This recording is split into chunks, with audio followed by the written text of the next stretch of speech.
ఉద్దాన ఏకాదశి నాడు నారాయణుడు మేలుకుంటాడు అని చెప్తారు.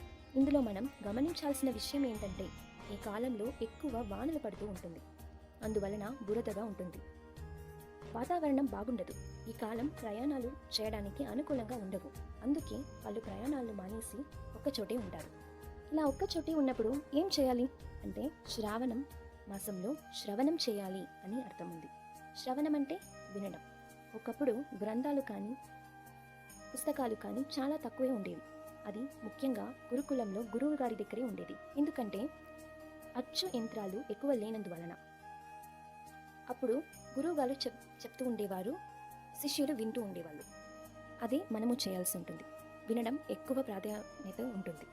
అంటే ఆ కాలంలో గురువు గారు ఉండేవారు, చెప్పేవారు. ఇప్పుడు ఎవరు చెప్తారు, మేమేం చేయాలి అని మీరు అడగవచ్చు. అందుకే ఈ కాలానికి సరిపోయేట్టుగా మనకి అందరి దగ్గర చేతుల్లో మొబైల్ ఫోన్స్ ఉంటుంది. అందులో చాగంటి